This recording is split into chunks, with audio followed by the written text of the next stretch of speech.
દેવભૂમિ દ્વારકા જિલ્લાના ભાણવડ નજીક આવેલા બરડા ડુંગરની ગિરિમાળાઓ વચ્ચે પ્રાકૃતિક સૌંદર્ય વચ્ચે બિરાજમાન કિલેશ્વર મહાદેવના દર્શન માટે દર વર્ષે શ્રાવણ માસ દરમિયાન હજારોની સંખ્યામાં ભક્તો ઉમટી પડે છે।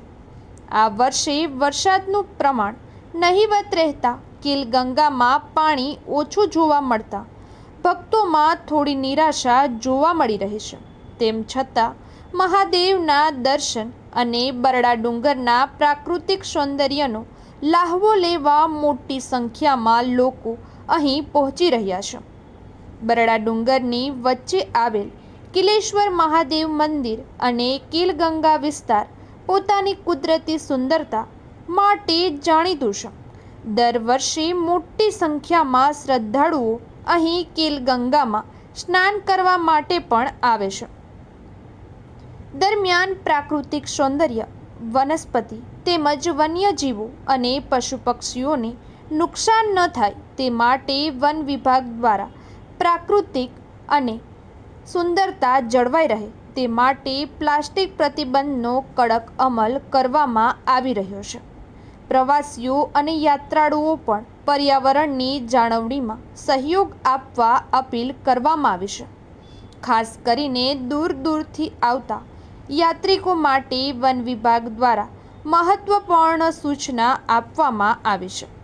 બરડા ડુંગર વિસ્તારમાં વન્યજીવોની સુરક્ષા અને રાત્રિના સમયે તેની અવરજવરને ધ્યાનમાં રાખીને નીચે આવેલા ચેકપોસ્ટ પરથી બપોરે 4 વાગ્યા બાદ પ્રવેશ બંધ કરવામાં આવે છે। તેથી સંદેશ ન્યૂઝના માધ્યમથી તમામ ભક્તો અને પ્રવાસીઓને અપીલ કરવામાં આવે છે કે બપોરે 4 વાગ્યા બાદ કિલેશ્વર મહાદેવ તરફ જવાનું આયોજન ન કરે અને સમયસર ચેકપોસ્ટ પર પહોંચી જાય। વન વિભાગની સૂચનાઓનું પાલન કરી પર્યાવરણ અને વન્યજીવોના સંરક્ષણમાં સહયોગ આપવા અપીલ કરવામાં આવી છે। અમે દેવભૂમિ દ્વારકાથી આવેલા છે। અહીંયા આ મંદિર આપણે ભાણવરમાં બરડા ડુંગરની વચ્ચે આવેલું છે। કિલેશ્વર મહાદેવ કરીને મંદિર છે। અહીંયા સ્વચ્છતા એવી રીતના જાળવવામાં આવે છે કે માણસો આવે અને જોઈ તો એને આનંદ થાય।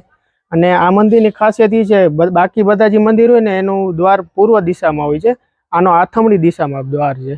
આ મંદિર એને એક અનોખું બનાવે છે। અહીંયા બધું સ્વચ્છતા છે, પશુ પંખી છે, જંગલ વિસ્તારની વચ્ચે આવેલું મંદિર છે। એટલે જો તમે પરિવાર સાથે આવો તો અહીંયા તમને નજારો પ્રકૃતિનો જોવા મળશે, વન્યજીવો થોડા ઘણા જોવા મળશે। અને મંદિરમાં આવો તો જરૂર દર્શન કરો અને સ્વચ્છતા રાખો। જ્યારે તમે આ મંદિરની મુલાકાત લ્યો ત્યારે ખાસ કરીને પ્લાસ્ટિકને લગતી વસ્તુ અહીંયા લઈ આવવાની મનાઈ છે। અહીંયા સ્વચ્છતાની જાળવણી કરવા માટે થઈને પ્લાસ્ટિકની વસ્તુ બેન છે, એટલે પ્લાસ્ટિકની વસ્તુ નીચે ગેટ આગળ જમા કરી લે છે, એટલે પ્લાસ્ટિકનો ઉપયોગ અહીંયા કરવો નહીં। हर हर महादेव। मेरा नाम है परशुराम शास्त्री और मैं यहाँ का पुजारी हूँ। ये जो मंदिर है ये पांडवों की स्थापना है। कहते हैं पांडवों को जब वनवास अज्ञातवास हुआ था, जैसे राम को 14 वर्ष का, ऐसे पांडवों को 13 वर्ष का, 12 वर्ष का वनवास, 1 वर्ष का अज्ञातवास। तो ये जो जगह बरड़ा डूंगर है, उसी समय पांडव यहाँ आए थे अपने वनवास के समय में।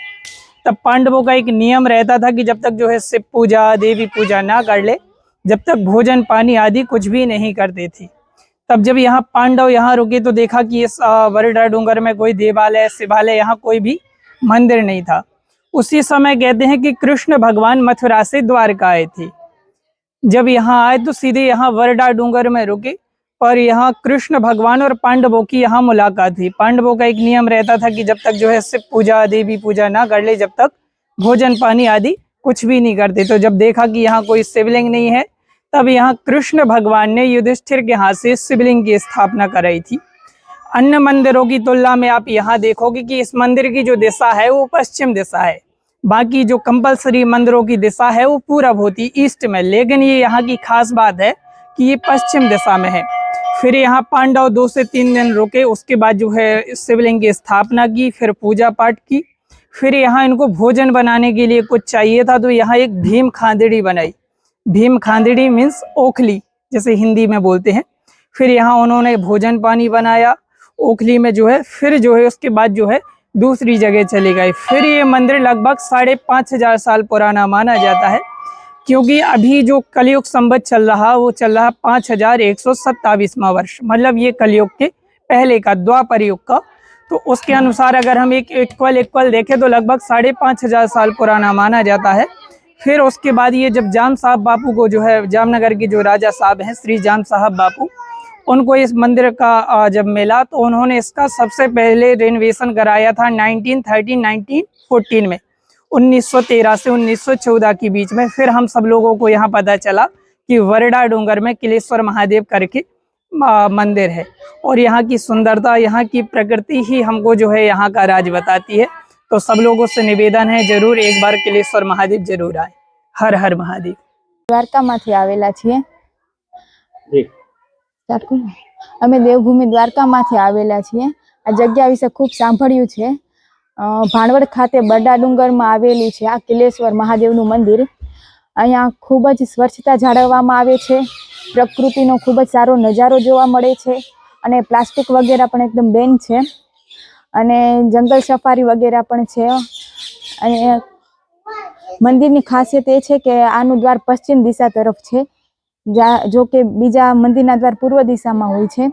અને આ મંદિર પાંડવો દ્વારા સ્થાપિત કરવામાં આવેલ છે, અને આજુબાજુનો નજારો પણ બહુ સારો છે। અહીંયા જોવાલાયક બીજા સ્થળો પણ છે, એટલે અહીંયા આવવામાં બહુ જ એકદમ અહીંયા મુલાકાત લઈ। મારું નામ રાધિકા સ્વાર છે। હું દેવભૂમિ દ્વારકામાંથી આવેલું છે। અહીંયા ભાણવરની બાજુમાં આવેલા બરડા ડુંગરમાં કિલેશ્વર મહાદેવનું મંદિર આવેલું છે, જે ખૂબ જ સરસ છે, અને અહીં એક વખત દર્શન કરવા આવવું જ જોઈએ। અહીંયા જ્યારે તમે એન્ટર થાવ ત્યારે જ અહીંયા પ્લાસ્ટિક લઈ આવવાની મનાઈ છે, એટલે કે પ્લાસ્ટિક અહીંયા બેન છે। અહીંયા કુદરતને અને સ્વચ્છતા જાળવવા માટે પ્લાસ્ટિક નહીં લઈ આવવાનું।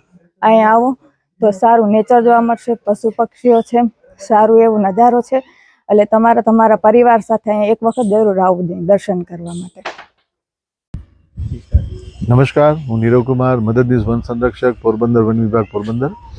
આપણું જે બરડા અભયારણ્ય છે એમાં કિલેશ્વર મહાદેવનું જે મંદિર આવેલું છે એ તમામ યાત્રિકો માટે 24 કલાક ખુલ્લું રહે છે, અને આપણે જે સવારથી સાંજનો ટાઈમ રાખ્યો છે મુલાકાતીઓ માટે, એ દરમિયાન જેટલા પણ યાત્રાળુઓ, શ્રદ્ધાળુઓ અને મુલાકાતીઓ આ રૂટની મુલાકાત લે છે એમને આપણે વન વિભાગ તરફથી એક નમ્ર અપીલ કરીએ છીએ કે એ પ્લાસ્ટિકની કોઈ પણ વસ્તુઓને સાથે ના લે। પ્લાસ્ટિકના વેફર્સના આજકાલ જે આવે છે, કોઈ પણ જાતના પાણીની બોટલો છે પ્લાસ્ટિકની, આવું સાથે ના લે, કારણ કે પ્રવાસીઓ જનરલી શું કરતા હોય છે કે જ્યારે આ વસ્તુઓનો એકવાર ઉપયોગ પૂરો થઈ જાય પછી એને અભયારણ્યની અંદર ફેંકી દેતા હોય છે। અભયારણ્યની અંદર પ્લાસ્ટિકની વસ્તુઓ ફેંકવી એ વન્ય પ્રાણી સંરક્ષણ અધિનિયમ 1972 હેઠળ પણ ગુનો બને છે, કારણ કે વન્ય પ્રાણીઓ જે આજુબાજુમાં ફરતા હોય છે રૂટની, એ આ પ્લાસ્ટિકની વસ્તુઓને ચબાવે છે, અને ચબાવ્યા પછી એમના પેટમાં જ્યારે ડિપોઝિટ થાય છે તો પ્લાસ્ટિક એ ડિકમ્પોઝ થવામાં 10,000 વર્ષનો સમય લે છે, અને આ પ્લાસ્ટિક એ બાયોહેઝાર્ડ છે, તો એનાથી એનું મૃત્યુ પણ થઈ જાય છે। તો આ વન્ય પ્રાણીઓની સુરક્ષા માટે તથા પ્રકૃતિના જતન માટે આપણે પ્લાસ્ટિકનો ઉપયોગ ના કરીએ, એટલા માટે થઈને વન વિભાગ આપને અપીલ કરે છે। આ સિવાય પણ આપણા જે માન્ય વડાપ્રધાન શ્રી નરેન્દ્ર મોદી સાહેબ છે એમણે પણ મિશન લાઈફમાં પ્લાસ્ટિકની વસ્તુઓને વધારે ઉપયોગ ના કરવો, અને મિશન લાઈફમાં, મેરી લાઈફમાં આપણે આપણી લાઈફસ્ટાઈલને પ્રકૃતિ તરફ લઈ જઈએ એ બાબતે અનુરોધ કર્યો છે। આ જ અનુરોધ વન વિભાગ પણ કરે છે। તો તમામ યાત્રીઓને ફરીથી વિનંતી છે કે પ્લાસ્ટિકની વસ્તુઓનો બને ત્યાં સુધી ઉપયોગ ના કરવા વિનંતી છે।